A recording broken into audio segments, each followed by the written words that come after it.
maalin dhaweetaan sheegay nin odaya ayaa jamaacad ku yiri kaalay ma aragtaan ilmahayga baa iga xanuunsan igu soo duceeya xaafadii markay tageen waxay u tageen curadkii odayga wiilkii uu dhalay oo afarta adima silsilada kaga xidhan yihiin dharka isaga ka saara saxarada isaga ka maydha timaha isaga ka xiira ya sindhada iyo xaarka isaga ka gura cuntada isaga seesiya odayga albaabka ma dhaafi karo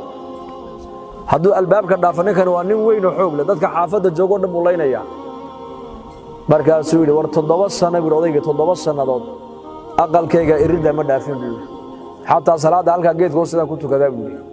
maalinta jumcadina dad kale yimaado iga hayo markaa aan jumcada tagaa buu yarka igu duceeyay ilaahay inuu caafimaad siiyo waa loo duceeyay jamaacadku waa u duceeyeen laana daaima jamaacadadu markay magaalooyinka yimaadaan dadka bukay ziyaartaan dadka ma aragtaan madaxda ziyaartaan culumada ziyaartaan caamada ziyaartaan nabigeena yiri kaleey salaatu wasalaam man aada mariidan aw zaara akhan lahu fillahi nadahu munadin bi an tibta wa taba mamshaka wa tabawata min aljannati manzila qof walaalkii oo xanuunsan soo ziyaartay buu nabigu yiri qof buka u soo duceeyay qof ay alla dartii ku walaaloobeen ilaahay dartii u soo ziyaartay samada ayaa laga dhawaaqaa malag baa samada ka dhawaaqayo oranaya waad wanaagsanaatay socodkaagaasina waa wanaagsanaaday jannadana manzil baa ilaahay kaaga diyaariyay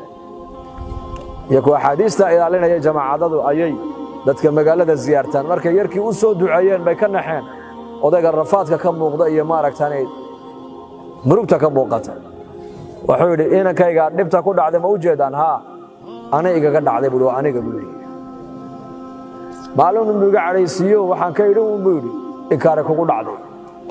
inkaartii baa ku dhacday buu ka madaxa laga galay buu khalaas uu waashay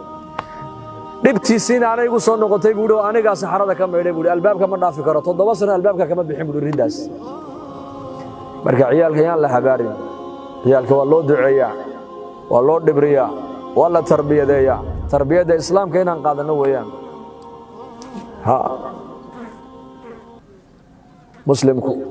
akhlaaqdiisu waa inuu gurigiisa la kula noqdo qofka muslim oo nabigeenu kaleey salaatu wasalaam waa kii oran jiray akmalul mu'minina iimanan ahsanuhum khuluqa wa khiyarukum linisaa'ihim wa ana khayrukum li ahli nabiga sallallahu alayhi wasallam mu'miniinta kuwa iimaankooda uu noqday kamaalka uu gaadhay waa kuwa dabeecadda wanaagsan oo rasuulku yiri kuwa mu'miniinta ugu khayr badanna waa kuwa reerahooga u khayr badan anana reerkayga u khayr badan buu nabigu yiri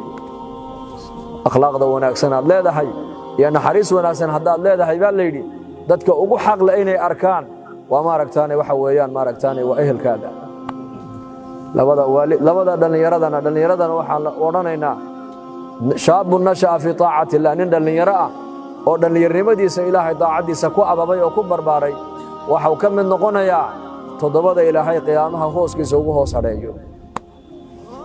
ninka dhalinyaradana waa kii nabigu lahaa kaleey salaatu wasalaam birru aabaakum tabarru abnaakum baa nabigu hadaa labadiina waalid u samafashaan inikana ku aad dhasheen bay niisama fali doona rasuulku yiri rida allah fi rida alwalidayn ilaahay raali galintiisu waxay ku xiran tahay buu nabigu yiri labada waalid oo la raali galiyo waalidkaaga raali gali saxaabiga la oran jiray taabiciga Urwa ibn Zubayr Allah raali ka noqday ayaa waxa la yiraahdo hooyadii Asmaa ayaa la yiraahdo Urwa nin caalim abuha oo rabbaaniya hal maalin baa lagu yiraahdo hooyada waad jeceshahay baarina waad u tahay nin ka baaraysan anagu ma nu arag nin adiga hooyo kaaga baari badan maan arkine hal maalin hooyada adoo cunto la cunaya laguma arkin sidee ku dhacday baa lagu yiri wuxuu hooyada cuntada waxaan la cuni waayay baan inii sheegay waxaan ka baqay buu yiri luqmada ay tamacda in iyadu qaadato inaan ka hor qaato ka hor cuno oo inta caaqil waalidey ku noqdaan ka baqay buu taasan goonida ugu cunaayadana goonida ugu siyaabay maalintay dhimatayna sida ilmo yar uu ooyay baa leeyahay markaas lagu yiri nin yow geeridu waa xaq sida loo ooyana ma banaane nin sheekhana waa tahay oo ummadda nabi maxamed baaba ka dhintay kaleey salaatu wasalaam ummaddu ay weydee waa maxay ooyinta sidana hooyada aad ugu ooyeyso wuxuu geeridu waa xaq weeyaan hooyaday maaha waxaan dhimashadeeda la ooyayo laakiin albaabadii jannada looga galaya kamid ah ayaa iga xidhmay buu maanta waalidku baarinimada waalidka loogu baarin sameeynaya waxa lagu mutaystaa albaab gaar oo jannada ku yaalla ayaa jiro oo dadka labadooda waalid ama mid ka mid a baariga u ahaa ay ka galaan ayaa ilaahay ugu talagalay marka albaabkaasaa iga xidhmay buu marka aniga marka waalidiinteenna ha ka ducaysano hanu khidmayno ha raalli gelinno walaa taqul lahumaa uffin walaa tanharhumaa waqul lahumaa qawlan kariima واخفض لهما جناح الذل من الرحمة وقل رب ارحمهما كما ربياني صغيرا إلهي بقرآن كي نوغو شيغا قابك والدك الله لدق مايو أفضى أيرو كالمدى والدك كي نادو استعمال شماها ولا تنهرهما نبالي وامحي ووجهك إني اسبدل بكارك لبدا دو والد أركي كلها الليان أي أمر كسينا يان اسكدا الدين مدى قلبك إنها تكديدي اسكدا وجهك هتسم وجهك إنها دوحن الديدي أمر كودا مرحبا هي مرحبا مرحبا أب مرحبا هوي مرحبا وايهي مرحبا هي هذا لبدا هذا والد مرحبا آتريادد كواد هذا كنا دش مرحبا بيكون يا نوغو أنا لبدا والد أياك أكو تبع يسيبه هو يده سقال بلودنا علوش يده كجرتي لبا سنة ندبر كيك آيات صارني من مالين تدمني سيد أما أدو أذكر لمن أما يده وكاهر لمنه وأويل كيجي أرادهم بكوهين adoo 60 jir oo 70 jir ah on baa kan waa garab dambayskayga iska eega hooyada ilaahay baa naxariista inoo galiyay waxaan iyada siino ay ubadkayga dib u siinaysay ilaahu ku naxariiso markaasaan hooyo waxaan adan ku keenay adan ku soo diray anu da maxaan ka dhigay oo ciyaalkan siinayaa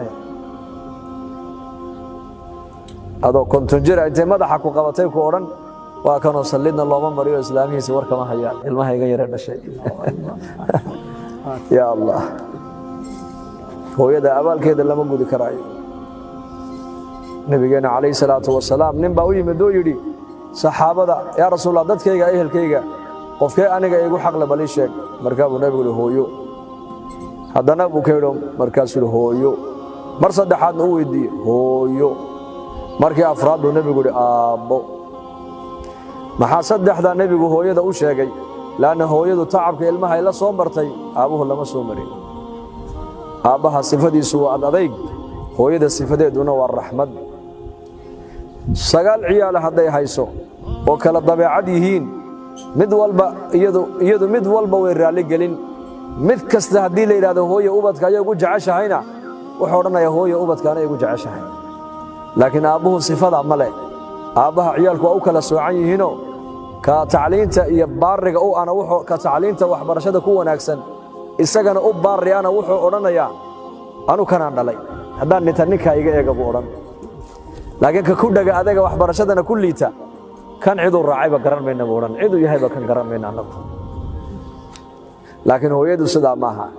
ka magaalada ugu liita ee ugu saaqadsan haday dhashayna laga dhaadhicin maayo inankaaga magaalada ugu akhlaaq xume waxay la soo taagan tahay waa ka ugu fiican magaalada ciyaalka magaalada iga baabiyay bay oran ciyaalka magaalada ilmaha iga haleeyay ka ugu fiican weyn inankaygu sifadaas hooyada iska leh marka waalidadeena waa inaan ka ducaysanaa waa inaan u khidmaynaa waa inaan ilaahay ugu dhowaanaa alzim rijlayha thumma aljanna nabigeena calayhi salaatu wasalaam nin baa u yimid oo yidhi nabi allah jihaadka raba inaan ka qayb gale ka waran markaa buu nabigu ku yidhi laba waalidadaadi wax ma ka nool yihiin markaa buu yidhi haa labadoodii mid baa ka nool buu hooyaday baa ka nool markaa buu nabigu sallallahu alayhi wasallam ku yidhi soo jannada hooyada safarkaaga raalli ma ka ahayd mise kama yahay ma safarkaaga raalli kama yahay buu inaan la joogay jeclay markaa buu nabigu soo janna ma rabtid haa janna raba oradoo hooyada ku noqo lugteeda qabo oo iyada